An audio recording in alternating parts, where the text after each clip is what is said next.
അല്ല, അറിയത്തില്ല, അന്വേഷിക്കണം. ഇപ്പോൾ കുട്ടിയുടെ അച്ഛനും ബന്ധുക്കളുമൊക്കെ പറഞ്ഞത് കേട്ടു, മനസ്സിലാക്കി.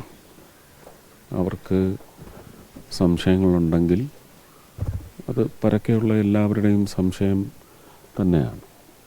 അപ്പം അതെന്തുകൊണ്ട് അങ്ങനെ കാലതാമസം വരുന്നു, പോസ്റ്റ്മോർട്ടം റിപ്പോർട്ടിനെ സംബന്ധിച്ചൊക്കെ പറയുന്നു. സാങ്കേതികമായി ചില കെമിക്കൽ അനാലിസിസ് ഒക്കെ കഴിഞ്ഞ് വരികയാണെങ്കിൽ വയ്ക്കാം.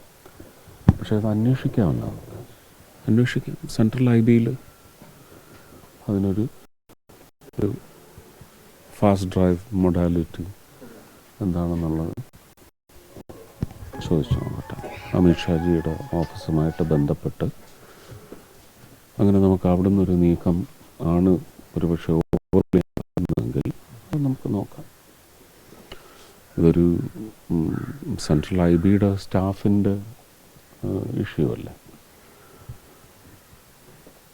മരണവുമല്ല എന്നുള്ളത് സ്ഥിരീകരിച്ചിട്ടുണ്ട്. എന്നെ സംബന്ധിച്ച് തീർച്ചയായിട്ടും നമുക്കതിനകത്തൊരു അപ്പർ ഹാൻഡ് ഉണ്ടെങ്കിൽ നമുക്ക് ത്വരിതപ്പെടുത്താൻ സാധിക്കും. അതിനകത്ത് വീഴ്ചയും അതിനകത്ത് വേറെ ഡിഫ്ലക്ഷൻസിനൊന്നും ഉള്ള അവസ്ഥ ഉണ്ടാവില്ല. അത്രയും ഉറപ്പ് നൽകാൻ പറ്റും. അല്ല, നമുക്ക് ഇപ്പം മനസ്സിലാക്കിയ അന്വേഷണ ഉദ്യോഗസ്ഥനല്ല, അറിയുന്നു സെൻട്രൽ IBയുടെ ഒരു ബന്ധപ്പെട്ട കാര്യമായതുകൊണ്ട് അന്വേഷിക്കട്ടെ. അന്വേഷിച്ചിട്ട് തീർച്ചയായിട്ടും വേണ്ട നടപടി കൈക്കൊള്ളുന്നതിന്